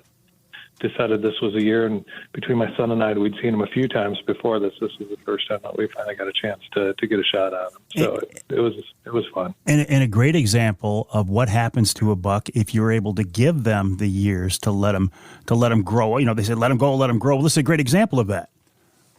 Yeah, and we lose a lot of deer doing that, right? I'm no different than anybody else. I've got, I know a lot of deer that get shot that we could have shot many times and that we let go trying to get the age on them. But I do know if I do kill them, they won't get an age on them. So, that's the end of that whole progression at that point. Yeah, you can probably assume the neighbor might, but for sure, if you kill him, he's done. So, looking at your hunting career, and I'm going back to when you had the TV show and you're hunting some really prime properties all over the place. Are there any hunts? Are there any bucks that stand out in your mind? No, they all do. I mean, it's, and I think anybody that's kind of into deer hunting pretty good, if you've got a deer on the wall, every time you walk by, you can, I don't care if it's 20 years ago, you can go back to the smells, the sights, the sounds, what was going on with that. I can't remember what I ate for breakfast yesterday, but I can go down and tell you deer I shot 20, 25 years ago, exactly what happened every second of that. So, it kind of tongue-in-cheek when I say all of them, but really, and I've got some really nice deer that I've been able to kill over the years, but, man, it's sometimes it's the ones that you aren't able to connect on or the so close, encounters that just almost those what-ifs kind of. I remember those just as much, and some big deer. And it doesn't necessarily have to do with size a lot of times either. I've got a deer. It's actually right above me right now. It's a Euro mount. It's a deer that I filmed every year of his life in Illinois, and I found him dead when I was in there hunting for him. I filmed him 5 days before in this particular field, and I went back to hunt him, and I found him dead. That deer was 9.5 years old. Oh, my word. And I have footage of that deer every single year. He's non-typical, super easy to identify, and he was in a 100-yard area his whole life there. And obviously he went outside of that, but every time we saw him within that area, I have hundreds of trail cam pictures of him. Never was able to kill that deer. But wow, I had 9 years of some pretty incredible footage of that deer when we were filming, and unbelievable memories of him. So what ended up taking him out? Just old age? I have no idea. That's one of those mysteries that I'll never know. Like I said, I filmed him. I almost killed him with a muzzleloader 5 days before I found him on the last day of the first muzzleloader season down there, and I went back 5 days later. Sat in that field. Didn't see him that night, but I watched it, and there was little humps in this field, and I watched right out in front of me about 150 yards, all these birds kept diving down into the field. I'm like, there's something dead over there. And so at the end of the shooting light that night, I walked over there, and there he was. At that point, the coyotes had really pretty much taken care of him. But, no idea. So he was an old deer. I remember a story one time. You were on a buck that was so big, you called me up ahead of time and said, look, I'm just giving you a heads up. If I take this animal, I want documentation that this is legit. I mean, remember that story? Yeah. Yeah, I called a couple people that I kind of trusted and then I knew had outlets to verify or to, I guess, not legitimize it, but just vouch for me that I was on it. Yeah, I've been fortunate to hunt a couple deer in my life that, really would probably fall under the world-class kind of definition. And those are special deer. And it's how unfortunate is it, right, that we have to do that. But I felt like at the time, like if you don't, and I learned a lot of that really from when we caught that brown trout, because it's amazing the stuff that comes out and is said. And so, I've just learned over the years that you just try and cover your bases, I guess, ahead of time. Well, and yes, I found it very interesting that you, I don't want to say felt the need, but you wanted to handle it that way, and I respect that. And yes, you think about the things that are said over a world record fish, and then you shoot a truly world-class whitetail, that's got to be exponentially more. I would think, in today's day and age, for sure. For sure. And listen, we don't have to, not to bring up other conversations, but I mean, we don't have to look too far for deer that have gone through the scrutiny of, legit or not, and all of that. And you mean a northern Michigan buck near Traverse City? I'm just randomly saying another deer. That's all I'm going to say. I think this is the 25th year of that Mitch Rampolla buck.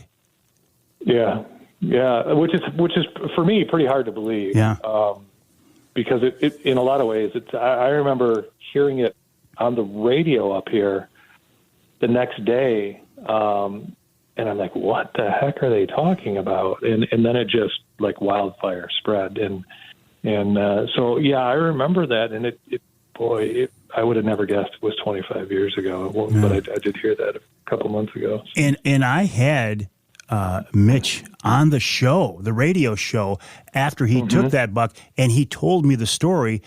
And back then, we didn't record our shows. Believe it or not, it seems crazy now. So I don't even have a record of that. But wouldn't that have been cool to have that documented? But, well, you talk about things that could have happened and didn't. That's one of them. Hang tight, Tim. Got to take a break here in the Outdoor Magazine show. We're talking with Tim Roller.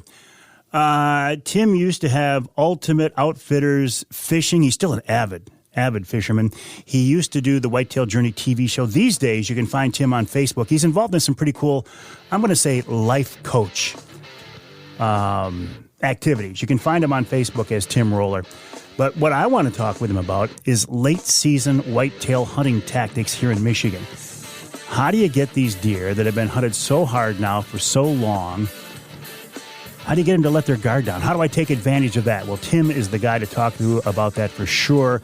And then also coming up at the end of the hour, wild game chef extraordinaire Dixie Dave Miner. I don't know what recipe he has, but I'm sure it's going to be a good one, and it's coming up right here on Outdoor Magazine.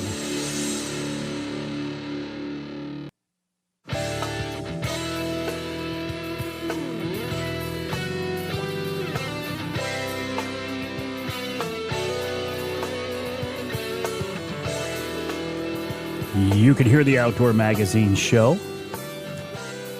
in Tawas on WIOS, that's 1480 AM, 106.9 FM. You can hear us in St. Joe on WSJM, 94.9 FM. And you can hear us in Houghton Lake on the Twister, 92.1 WTWS. This segment of Outdoor Magazine is brought to you by Boning Archery, Michigan-based Boning, a leader in the archery industry since 1946. 3/4 of a century. They continue to lead today, innovate, come up with new products, new manufacturing processes. Check them out online at boning.com. That's BOHNING, boning.com. Talking now with Tim Roller, a guy I've known for a long time, have much respect for. Tim, during the break here, I'm calling up, and isn't this crazy? I'm calling up our cell cameras from our lease property to see what's going on. And we're not seeing any daytime activity at all now. The deer that are coming into the food plots are coming in at night. So what is my strategy? I mean, I'm just trying to shoot a big doe at this point. What do I do? Just stay out of there for a while, let them get back to more daytime activities? I mean, what do you recommend here? Well, one of the things that unfortunately is just things that we have to deal with here, you mentioned it earlier, there's 6 weeks of gun season.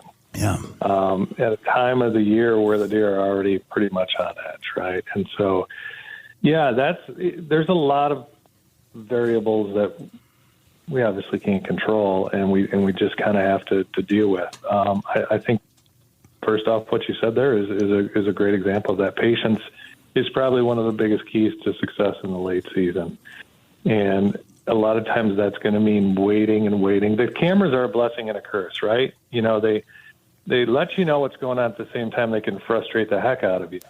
But this time of the year, they become so vital. And for the very reason you just said, if you don't have deer in there in daylight, there's literally no reason to go in there. Now, does that mean your camera's catching everything that's going on? Not by a long shot. I've sat on food plots before and had deer around me all night, and they just never walked in front of a camera that I had there. And if I was going on the camera, it would be like, well, there's nothing going on. This time of the year, it's a little more predictable because when deer are coming into food sources, they're usually, you know, especially once we get snow on the ground, I mean, you can pretty much tell where the deer are exiting and entering these particular food sources. So if you have your cameras in the right places, you're going to know if there's daylight movement. If there isn't, yeah, staying out is really the easiest and the hardest thing all at the same time. And you just kind of wait and you let those cameras do the hunting for you. But it can be a frustrating time of the year. I think the guys that are consistently successful in the late season, and this is something that I really had to grow into, the work to be successful in December in Michigan, especially if you're going to go at it with a bow, happens in February, March, April, May, June. That's when you set yourself up for success in December. What do you mean by that? Well, I think you really have to, you know, once season's over, and really starting in February, I'll go into areas that, especially if it's a new area, that's when I'm trying to figure it out, right? So, because you can tell everything in the snow. You can tell where the major movement is. Now, late season movement can shift dramatically from, say, late December, late October, two completely different beasts in this state, especially depending on where you are and how much snow you deal with. These deer move around a lot. What are your food sources? Are you hunting public land? You know, that's a great time to determine, okay, on public land, where are these deer going? Do I have oak trees? What other food sources do I have? Do I have nearby private land that has ag on it that these deer are utilizing the public land to bed on, and then they're moving out into the ag fields at night? So there's so many different things that you can determine after season's over, and you can see that by the runways. Once the snow melts, before it starts to green up, you get in there and look, and it looks just like first, second week in November. So you can still see the scrapes. You can see the rub lines. You can see, okay, this is where deer these bucks like to use this. What about this is that they like? Is it topography? Is it cover? Is it edges? Is it all those things? So that's really when you can determine a lot of that stuff. And then that's also when you can get food in place. I put food in place specifically for late season. And I've got areas where I won't go into until this time of the year when we start getting that real snow and cold.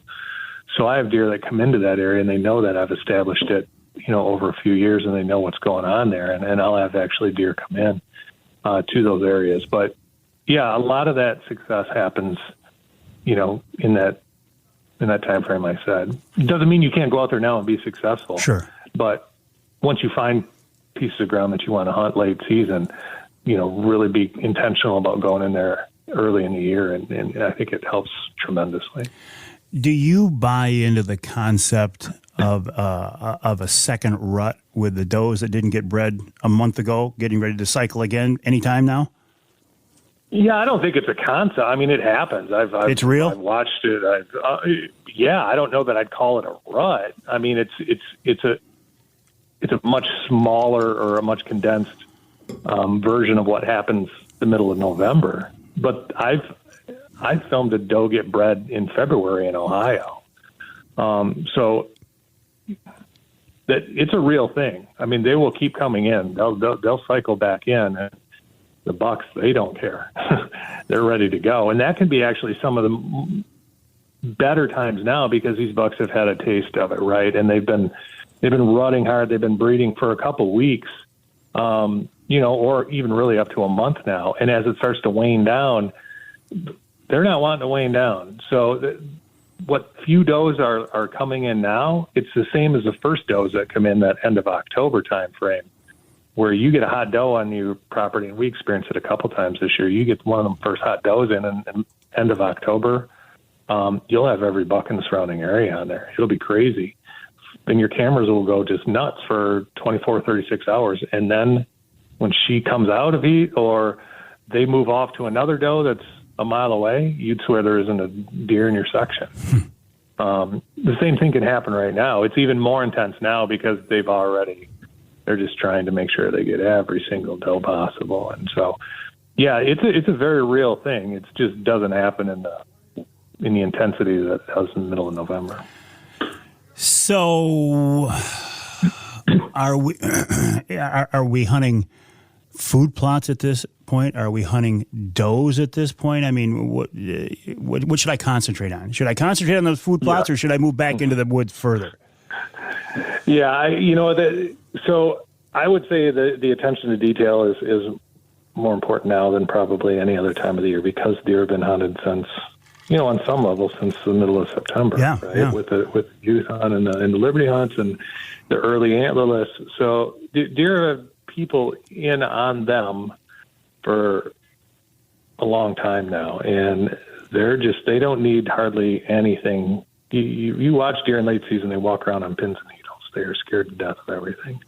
So you really got to pay attention to that. You got to pay attention to wind. You got to pay attention to your entry and exits.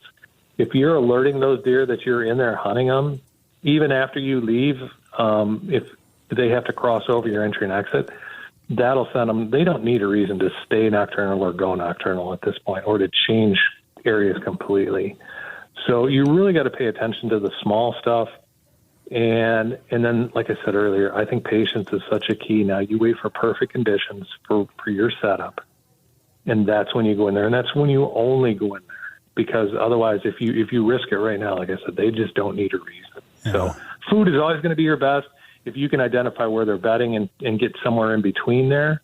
But I know I've screwed up, especially early on trying to be successful late season when I tried getting too close to bedding, and they got me. And like I said, it just doesn't take much for them now to completely booger out of an area or just change their pattern completely. I find it interesting that you use the word patience or maybe even discipline. It is, I mean, if I wake up in the morning and say, I'm going to hunt today, and in the back of my mind or front of my mind, I'm thinking, okay, I got to get my work done because I'm going to go hunting tonight. But it's a bad wind. I shouldn't go. But I want to go because I've been thinking about it all day, and I can't go tomorrow and I can't go the next day. I want to go hunting today, but it's a bad wind. I should just stay the heck out of there. Well, and that's where I'll go back to that time frame early on in the year, is getting multiple pieces of property to hunt. And that can even be public land, right? But you can have setups in place, so it doesn't matter what wind, you always have a good setup for that wind. So it always gives you options, right? You want to have options. If you're relying on one spot, yeah, you're going to be a slave to what's going on with the weather and the wind and all these different things, food sources and that. But the more options you have, the more opportunities you have to get out there. Yeah, that's a good point. Yeah, you're opening my eyes, which I kind of knew you would in this conversation. I mean, we got leased property. We have several food plots on there, but we're also adjacent to state land. Now, I haven't wandered over into that state land, but maybe that's an option I need to take a look at. I would guess a lot of the deer that you have in there are obviously utilizing that state land as well. So, if they're showing up late to your food plots, you can bet. Now, again, it's risky during season, but as soon as the season's done, if conditions are okay for you to do it, and I mean by that, it's just not frigid cold, but there isn't 3 feet of snow. But if you're able to get out there, follow those runways from your food plots or your food sources, whatever it may be, anyone's hunting, see where they go. They'll take you right to beds. Mm-hmm. I mean, if you're able to stay on them and access the ground that they're going on, you'll see what they're doing. And next year you might be able to go, well, shoot, I can go 200 yards this way, and I'm still 200 yards from where they're bedding. But they might be getting to that place in daylight and just staging up and waiting before they come into the food source that you're sitting on. So that's where that intel, after season can really help you and get you to where they are in daylight. And sometimes it's just a matter of minutes, right? But that's all it takes. Yeah, minutes, and maybe not too much of a move in distance either. But I don't know. It's interesting. You've got me thinking about it a little bit more. Listen, I never claimed to be a great deer hunter. I just kind of got back into it the last few years here. So I enjoy having a conversation with a guy like you, Tim, who can help me kind of look at big picture and kind of readjust my mindset. And I appreciate it, buddy. Oh, it's always good talking to you, Mike. All right, well, listen, a good rest of the season to you. Good luck in all your other endeavors, and we'll talk again soon, Tim.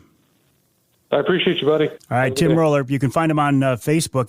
Listen, I don't want to do a commercial for Tim, so I don't want to get too much into what he's talking about right now. But it's a lifestyle. It's a health type coach. It's just looking at the world in a different way and trying to take advantage of the most of it.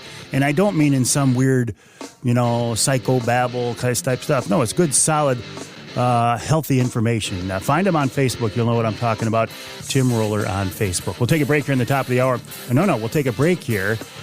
Not top of the hour. Avery, you're well into hour number 3 here. Where are you going? You going to do 4 hours this week? We could do it. There are some weeks we could do 4 hours, but not this week. We'll take a break. A few more things to talk about before we wrap it all up with Wild Game Chef Extraordinaire Dixie Dave Miner here on Outdoor Magazine.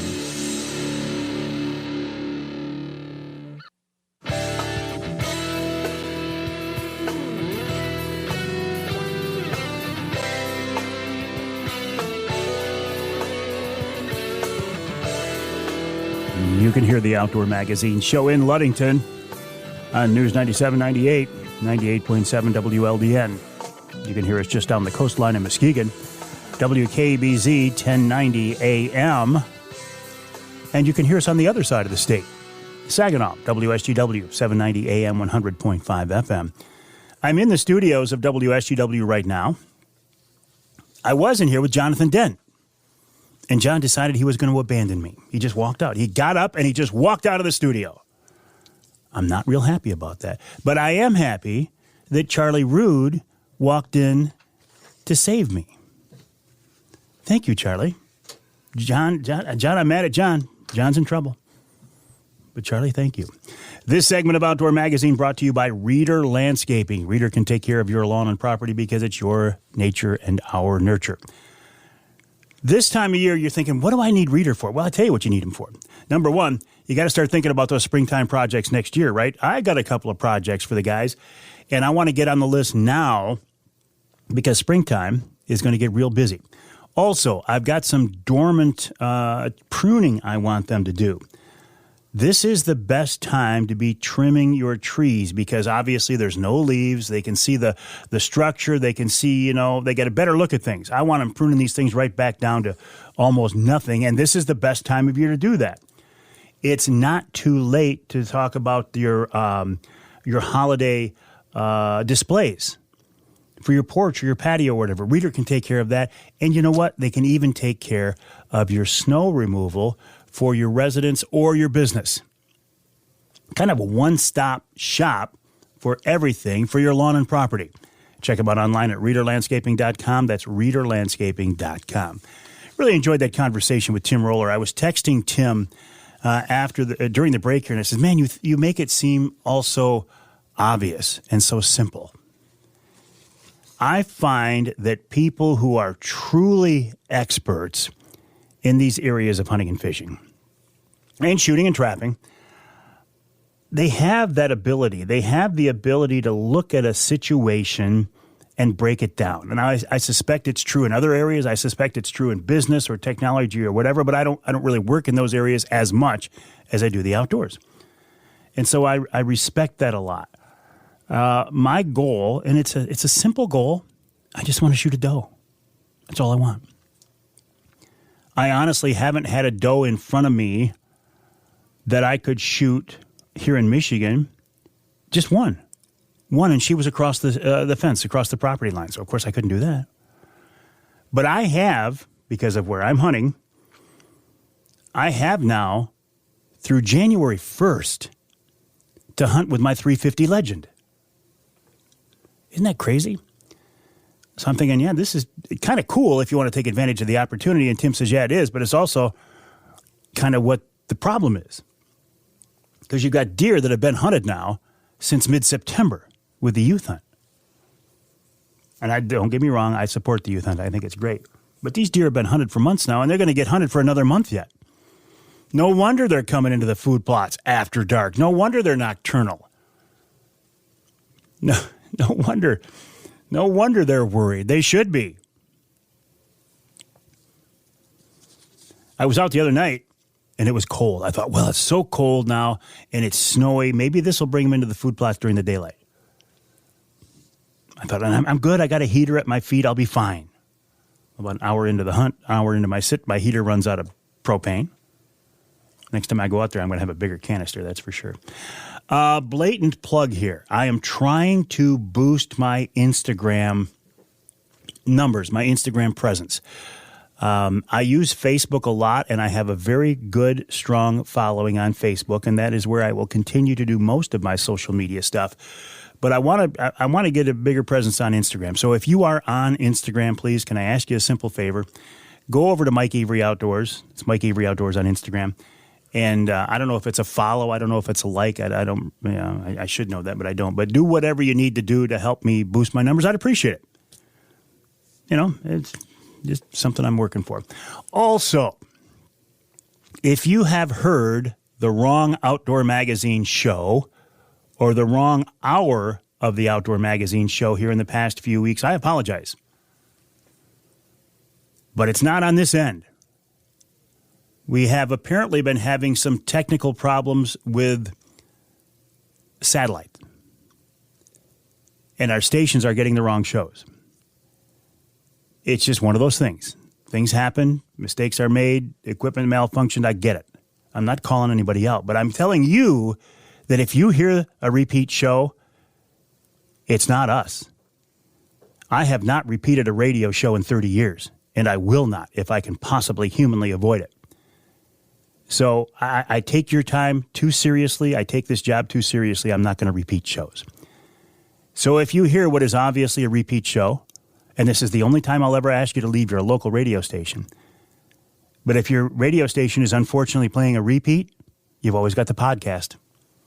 Check out the podcast version of the show. You can find the podcast absolutely everywhere. And finally, my website, MikeAveryOutdoors.com. My email address, Mike@MikeAveryOutdoors.com. Don't forget to join us. Don't forget to reach out to me. I'd love to hear from you. And this Wednesday coming up, we're going to do a Wednesday night live at the Lumberjack Restaurant in West Branch. You still might be able to sneak in. Call 989-343-0892 for reservations, 989-343-0892. Charlie, I think am I wrong time here? Are we good? 0892 for reservations. We've only got just a few of them left, but maybe you can join us. We're going to have a lot of fun people with us, and we're going to have some great giveaways as well. We'll take a break here in the Outdoor Magazine show. When we come back, we'll wrap it all up with a guy who's actually going to join us at Wednesday Night Live, but he's not cooking this time. He's going to join us as a guest. His name is Wild Game Chef Extraordinaire Dixie Dave Miner, and he'll be with us after the break right here on Outdoor Magazine.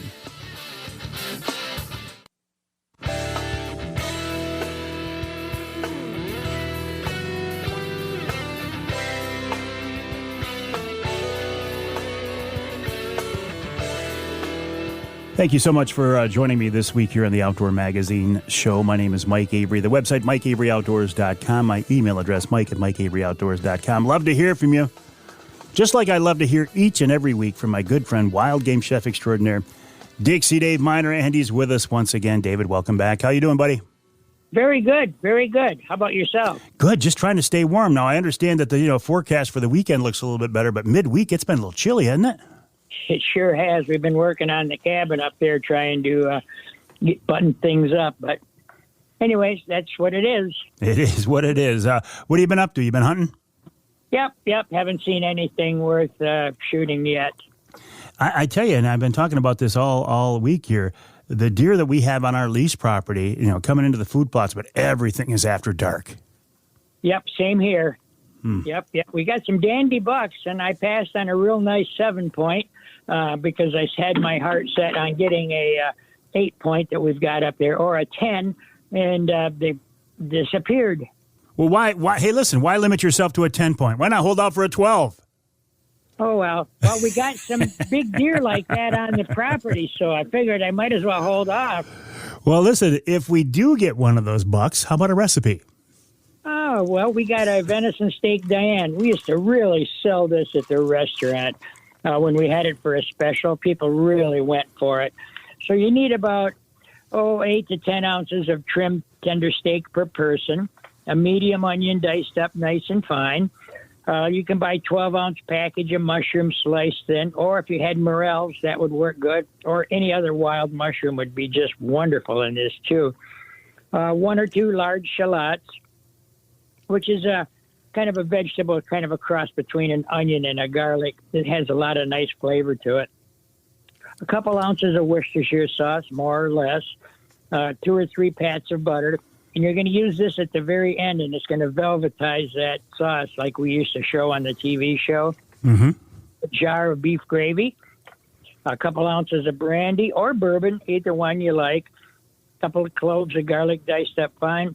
Need a little bit of olive oil, flour to dredge, and you're going to grate fresh black pepper all over everything. So what I would suggest to do is you're going to pound the steaks out with a meat mallet. You're going to grate the pepper over it first and then put it between 2 sheets of plastic wrap to make it thinner and more tender.